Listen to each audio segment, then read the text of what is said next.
Welcome back to the DDI podcast. My name's Mark Eales. I'm the Vice President for Schneider Electric's Secure Power Division here in the UK and Ireland. And in this season, we're bringing together leaders from across the AI ecosystem to discuss the misconceptions of artificial intelligence and the opportunities it brings to general consumers, economies, and industries like healthcare and life sciences. My guest today is Dan Scarbrough, Chief Commercial Officer at Stelia, a fast-growing scale-up that's solving the data mobility challenges of AI. Here's what to expect today. Everything that the data center infrastructure industry has been working on for the last over 25 years is fundamentally being challenged by the way data centers are having to be built for AI. In a number of years' time, when we've got more humanoid application of AI on a local level, the volume of data that's going to be required is astronomical. So what you're seeing now is that the larger scale deployments of AI are going into different locations, far-flung locations, closer to where the power is available, and that is creating challenges. And the data center industry and the IT sector in general, I believe in something called technocentralism, which implies that technology in some way, shape or form is going to compensate, solve man-made environmental issues.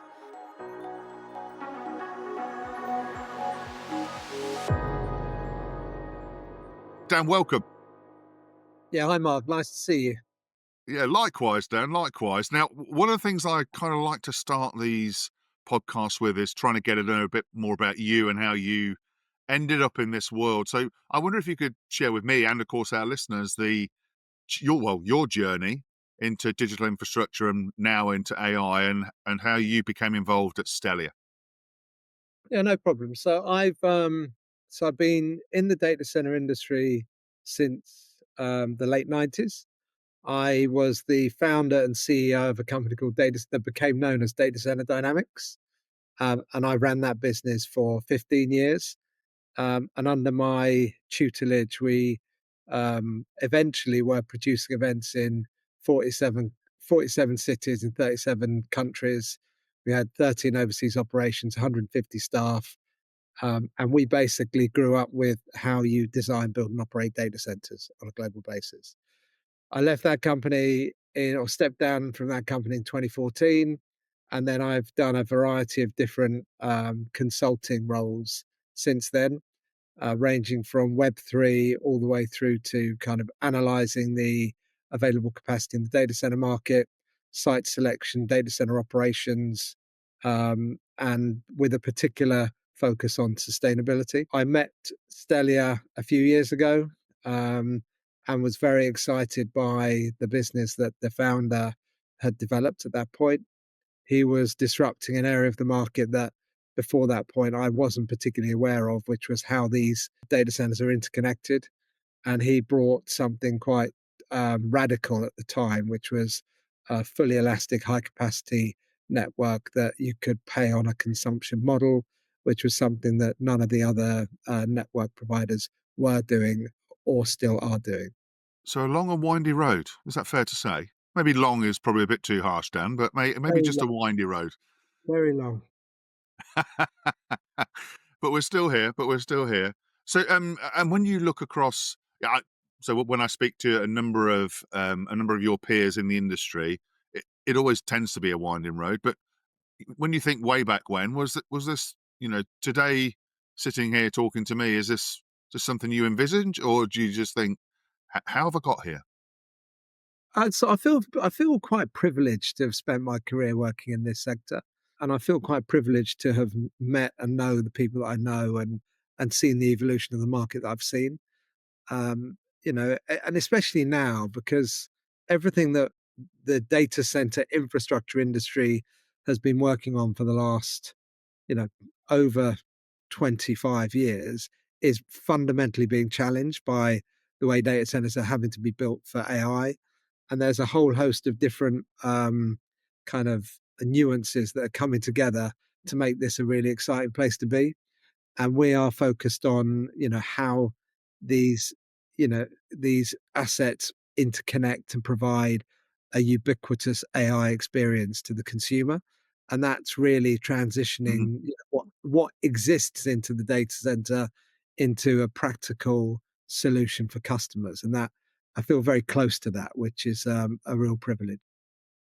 Yeah, and I think you just touched on something there, in particular around kind of data mobility. And it's probably a term that not everyone is familiar with, in particular those outside of the industry. What does it mean for you at Stelia, and what are the challenges you're seeing in the market, and perhaps challenges that can be solved by thinking about the way that we architect the data center of the future? Yeah, it's a very good question, Mark. Very well thought out question.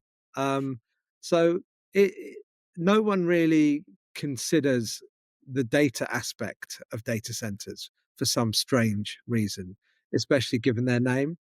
There doesn't seem to be and hasn't been a very well um, thought out process of what data resides in them and what that data is doing and will do over the course of the history of the data center industry. And that's that the role of data and the volume of data, as we both know, has fundamentally changed over the last few years.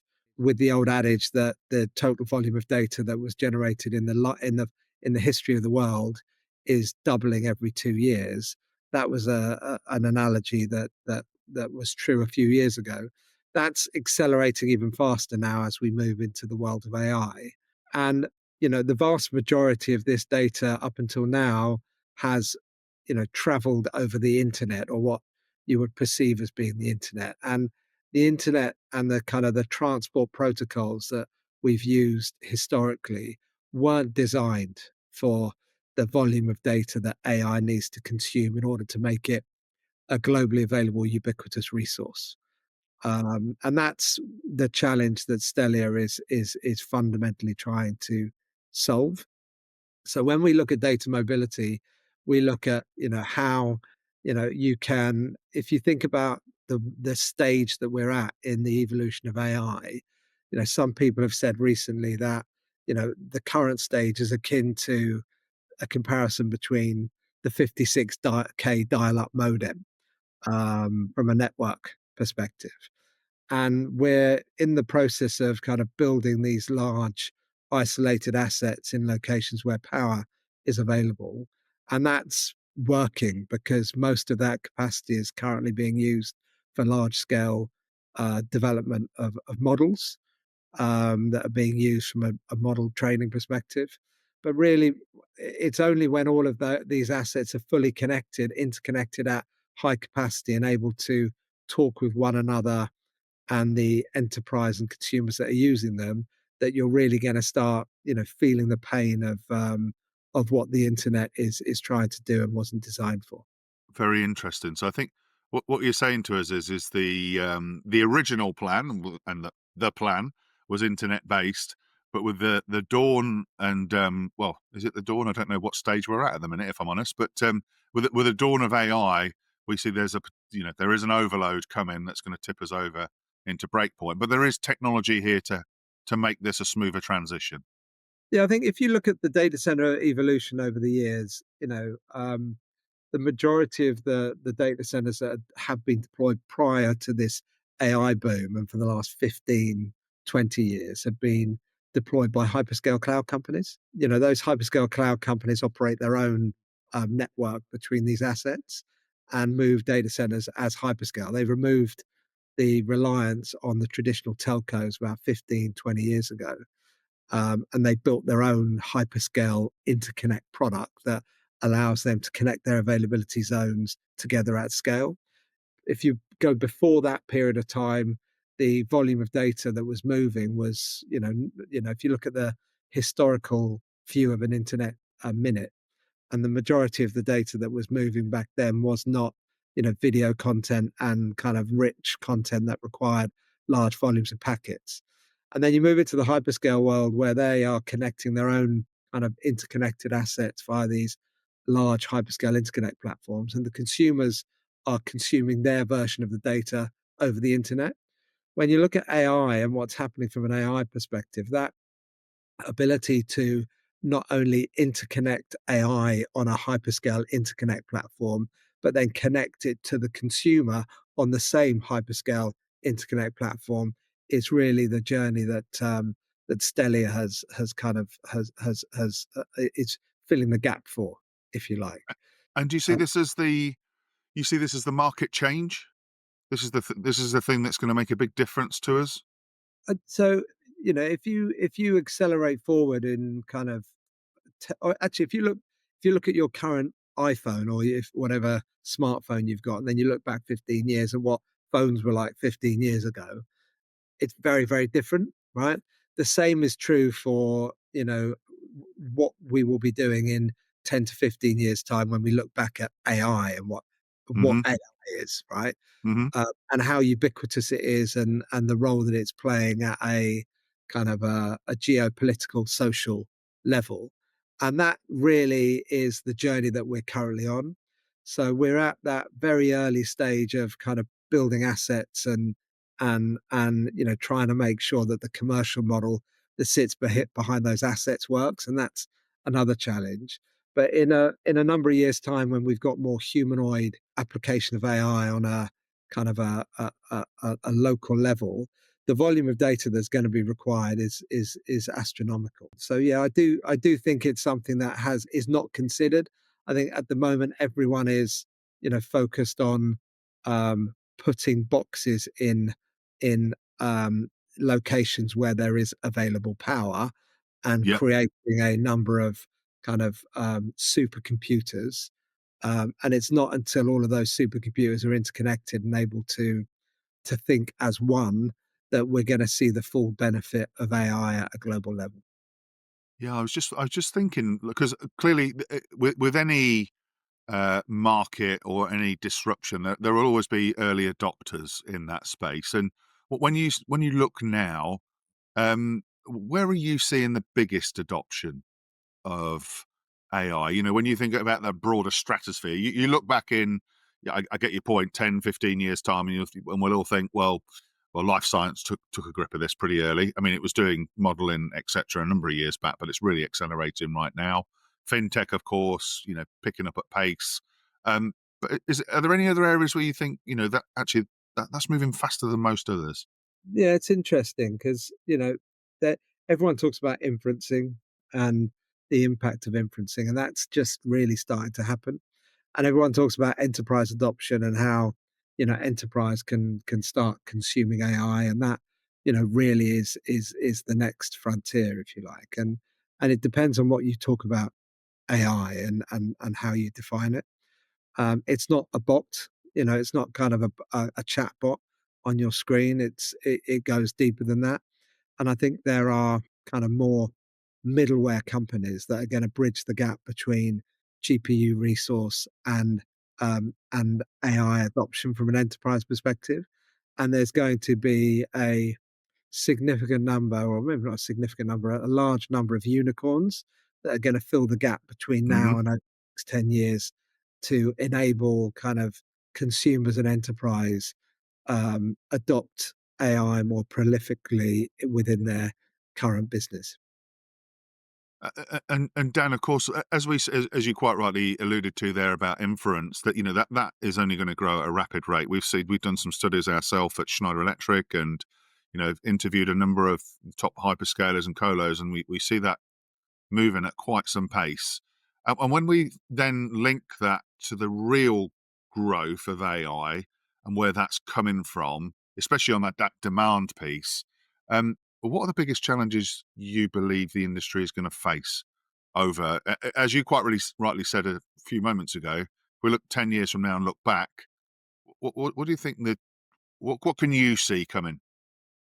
Yeah, so I think at the moment it's a bit of an unknown. The it's a bit like the unbundling of the last mile from a telco perspective, when we had copper at the last mile, and the proliferation of high speed internet at the desktop and at home really only happened when you got fiber to the home, and that took a period of time to happen. You're going to see, and you're going to see ever increasing desire to build data centers at the edge. And as you get these more kind of middleware applications that are taking, AI related services to both consumers and businesses in more of a distributed location, you're going to see a larger volume of increasing in data. At the minute, the amount of data that NIMs consume is relatively little because of the nature of inference. But as you see these kind of middleware companies coming up with AI projects that are trying to scale both nationally and internationally, their requirement for more of a globalized, ubiquitous, decentralized resource that is interconnected becomes a lot more of a go or no go in terms of their ability to scale. And that's what Mhm. we're currently seeing. If you can see over the last couple of months, the use of AI is becoming more prolific. The AI apps you're seeing more and more often. It's now in your browser. So the next stage is these kind of. I think there was something like over 1,000, maybe more, AI startup investments by the UK private equity market in the last year. Those investments kind of taking shape, trying to build products that are commercially viable and generate revenue, and then scaling them. They need to have access to a much more interconnected resource pool that's able to transport data much more securely and faster, and is interconnected to the types of applications that their customers are using. And that's the middle bit that Stelia is trying to get involved with. Yeah, I was just going to ask you about the Stelia piece in here because, of course, what you've described great there is that's today's world and a little dip our toe into the future. But when you think about building for the future and what Stelia is doing to help, you know, I don't want to say fill the gap, but almost fill the gap on this communication piece that you've alluded to a few moments ago.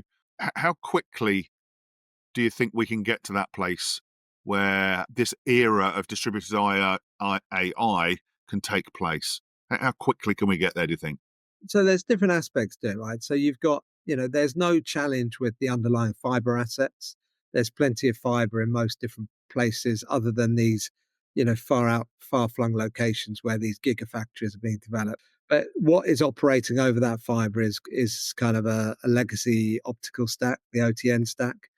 And that isn't able to kind of optimize the performance of data between assets in quite the same way.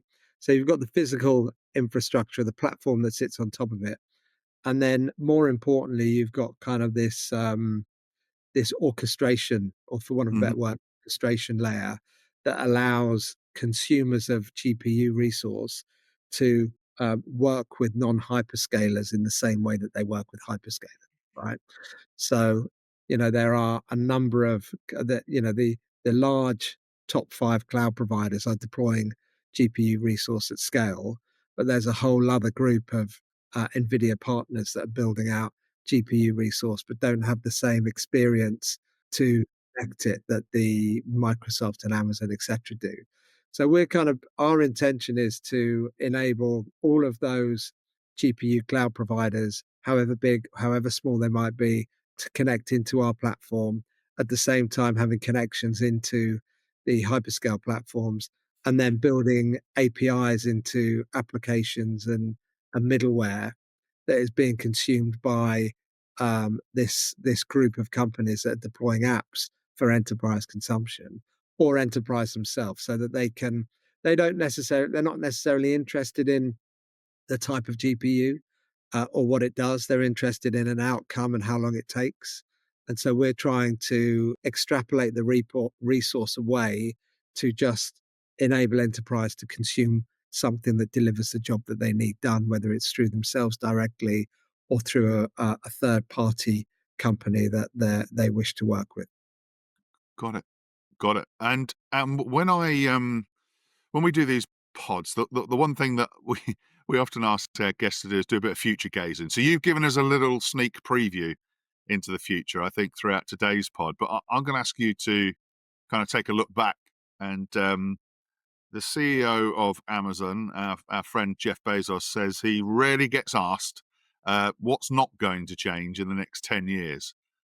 So, so I'll put that question to you first. And from a technology perspective, what do you see not changing in the next decade in our industry? So I'm going to answer that in two ways, if I Sure. can. Sure. So if you look at the data center industry per se and how it's evolved over the last 20 years, up until this kind of most recent boom driven by this AI requirements, it's focused itself in key metropolitan markets. Like in Europe, it's in the Frankfurt, London, Amsterdam, Dublin, Paris, and then it's expanded into tier two cities. This more recent boom has not only driven up the rack density, but also the power requirements. And there is no longer the same level of power available in these metro areas that there was before. So, what you're seeing now is that the larger scale deployments of AI are going into different locations, far flung locations, closer to where the power is available, and that is creating challenges. They're still buildings, they're still fully resilient, Hmm. redundant buildings. So that's one thing that's not going to change. There will always be a building with something in it that is servicing this market. But where the challenge lies is that, you know, the resource that's being consumed and connecting it back to the customers is going to get more and more complex. So the fiber will be the same. The fiber that is being used will be the same. The telcos will be the same, but they will have more advanced capabilities and techniques like the ones that Stelia offer that they can offer to their customers and enable them to um, consume a more um, wider spread of services to allow them to immerse themselves in AI and AI related services should they well wish to. I don't know whether that answered your question. It did. It did. I think you gave me a snippet of things that won't change and a couple of things that will need to change. So I appreciate both of those aspects. Thank you. And another question, and my final question, Dan, for you is: you've clearly had and I used the phrase "windy road," so forgive me for that at the start. But when you look back over your career so far, and you think of all the things that you've done, you've achieved, and you've worked on, and that give you great pride, as you mentioned earlier. What's the kind of one piece of learning that you've had over that period that's going to help you uh, navigate your way through the next 10 years?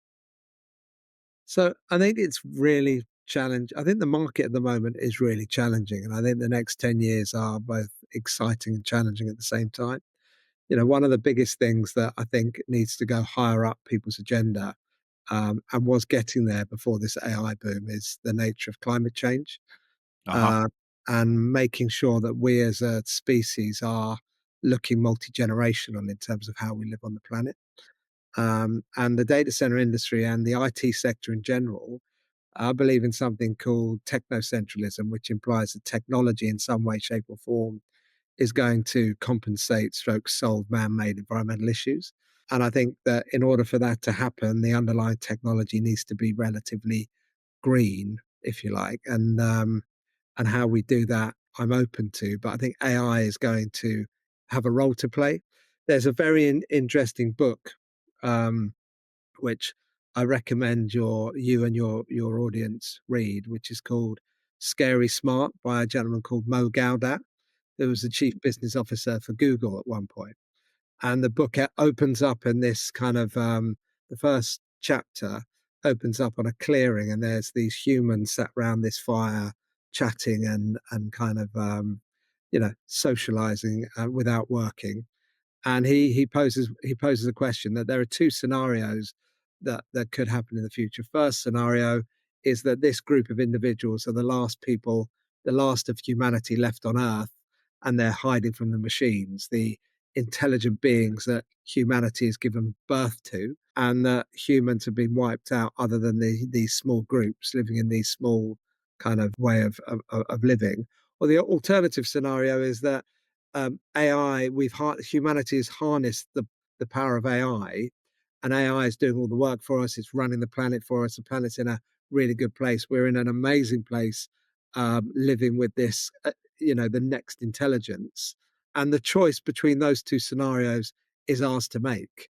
And I think we're in that defining period over the next 10 years and beyond as to what that looks like. And as you start looking at things like the University of Singularity, which Ray Kurzweil comes up with, which is about how we integrate with this kind of AI over the course of the next 10 to 15 years. It's going to be a very interesting time. And I'm feel very privileged that hopefully, touch wood, I will be around to witness what happens. And I'm hopeful that what happens will, make the world a better place for future generations.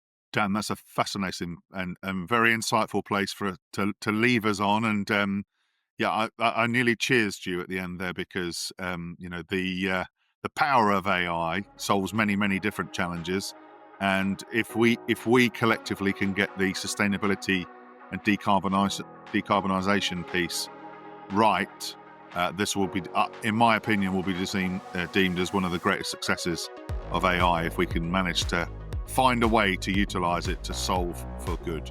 So, Dan, thank you so much for joining me today, and what a conversation. Thank you, Dan. Yeah, it's been really great. Thank you very much, Mark. And I'm excited about the future, and I really like the stuff that Schneider are doing. And I know Schneider Electric are prioritising sustainability, which is really nice to see.